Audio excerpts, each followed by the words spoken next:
Three ways to boost sales of your consumer products. Hey everyone, Alexander Moen here. And if you have a consumer product, especially if it's low priced, it might be tough to bump up revenue. So, as an owner of Matchmade Coffee, I experienced this firsthand and try and find ways to work around it. So, for instance, our main monthly boxes, as well as our larger coffee pouches, they both go for $20 for a single sale. So, just mathematically, if I want to be a $2 million business, generating $2 million in revenue each year, that means I need to do 100,000 sales essentially, and that's no easy feat. So if you're looking to boost your consumer product sales, here are three things to start building out now. So the first thing, consider utilizing both bulk sales and also utilizing 0% interest credit lines with your customers. And this is going to be a tricky one, so pay attention here. So first, the bulk sales, that's pretty straightforward. So lots of Matchmade Coffee sales come from people prepaying for multiple products at once. So just think, how can you get people to buy more than one thing? How can you bundle your products together and boost that shopping cart price? But if you can sell your products for future times and collect the money right now, that's even better. So for instance, Matchmade Coffee, we prepay, or we have customers prepay for 3 months and 6 months at a time. So we're collecting all of that money now, and that essentially acts as a 0% credit card line. So I can invest that and use that to boost the business or to generate more sales or get more customers, because I don't have to pay back that product until months down the line or a little bit each month. So I can invest that without having to worry about it just yet. So it's a pretty ingenious thing there if you're able to do it. So it's an amazing growth opportunity. Most people don't really consider that aspect. They might just, sit on that money and not invest it or whatever it is in their business.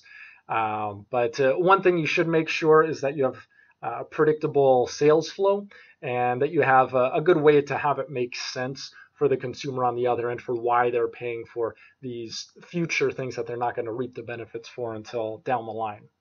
Now, number two, target people who would provide your product to multiple people. So for consumer products, this can be multiple things. So maybe it's an HR director or a sales director who wants to buy a bunch of corporate gifts, maybe for their clients, maybe for their internal employees.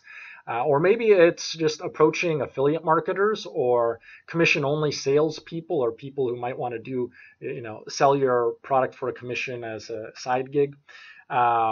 It could be any number of things. So this takes more time to lay the groundwork, and you have to tailor the offering to just each one of these. But once you're able to do this, it can be a huge payday. So for instance, we have single corporate gifters this year that spent as much as $5,000 in one go to do corporate gifts. And again, we just have a $20 single product price point. So it can add up, and we're looking to hook even bigger fish in the future as we build that up. But tip number three, transition to becoming having a B2B product offering. So think, what other established businesses out there have the customers that you want? And if you can sell to them so that they can benefit their customers, essentially a single sale there is 100 or 1,000 times the revenue that you might get elsewhere. So this can happen in a number of ways. So maybe you're wanting to get stocked in a retail store. Maybe you're finding other companies that have a parallel offering that's not competitive with you, and you're bundling things together and selling that bundle to your customer base and their customer base. You can do it a million different ways. So one I'll touch on as part of Matchmade Coffee's 2021 B2B plan. So we're going to begin selling to restaurants and cafes that have more generic coffee offerings.